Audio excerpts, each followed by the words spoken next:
What I want to take you to do today is take you through the essentials of training for triathlon. Let's start with the swim. And we'll just go through the three sports and talk about them individually. The primary goal of swimming is not really to work on fitness, but to work on your form or your technique. That is the primary thing in swimming. The goal in swimming is to swim fast with very little effort, not to swim slow with lots of effort, which is what most of us do when we come to the sport of swimming for the first time. We swim slowly with a lot of effort, and that's exactly the opposite of what we want. We want to learn to swim very fluidly, very efficiently.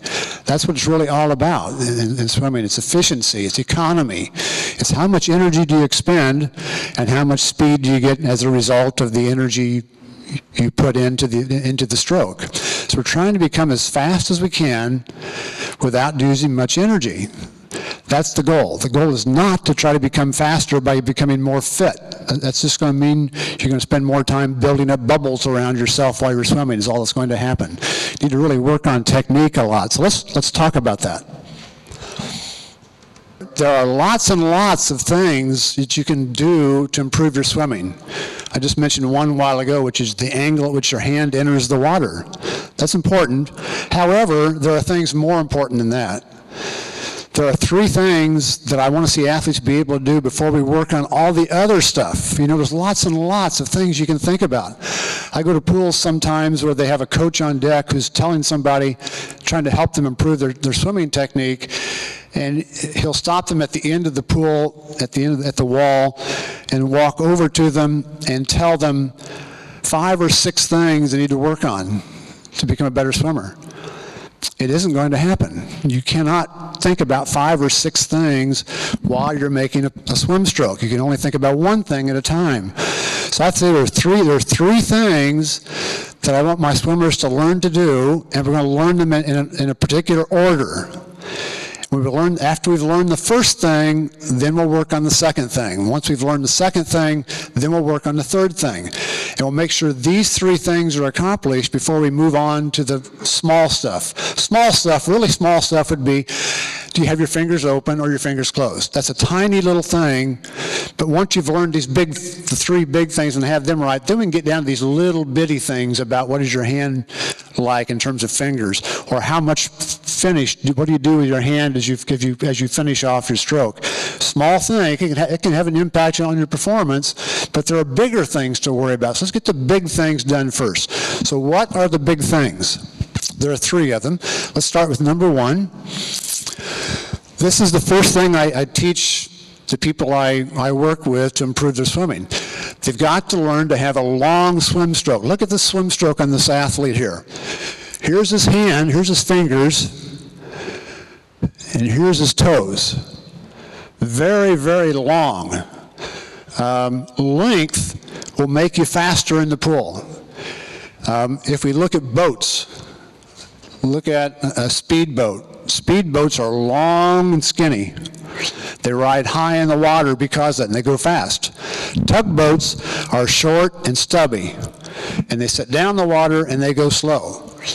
Swimmers have those very same characteristics. I see lots of swimmers who are tugboats.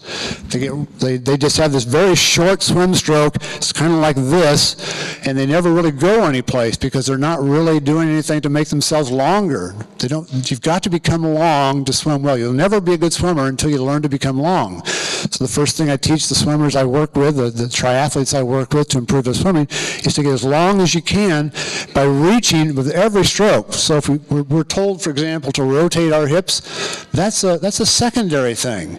If you learn to get your hand out and get a long stroke, your hips will roll because we're getting this position.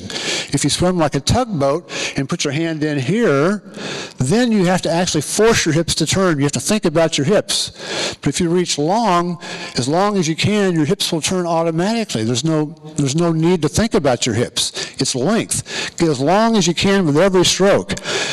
So that's the starting place. Until you learn to do that, everything else is less important. You've got to learn to become long, first of all, with your swim stroke. So length is critical. You need to have somebody videotape you to see if you're doing that. Is my stroke long? Am I really reaching out there as far as I can? When I put on a camp, we do camps around Europe, by the way, also in the U.S. When we put on camps, one of the things I'll do is have a person stand next to a wall and reach as high as they can. We mark how high they reach on the wall. So it's kind of like this. We'll mark how high they reach. Then they'll say, okay, reach higher. And they'll try to get their arm up there even higher. Reach even higher. And so when you try to reach as high as you can, what you do is you rotate your body this way. You go like that. That's how you get higher. It's the same thing in swimming. Let's get as high, let's reach as far as we can. When you reach as far as you can, your body turns. We're not trying to swim this way in the water. We're trying to swim this way in the water as much as we can. We're trying to be skinny in the water, not tugboat, speedboat. So we're trying to get long. That's the first thing. That's the first thing I try to teach, is get as long as you possibly can. Really reach out there and grab as much water as possible. Second thing,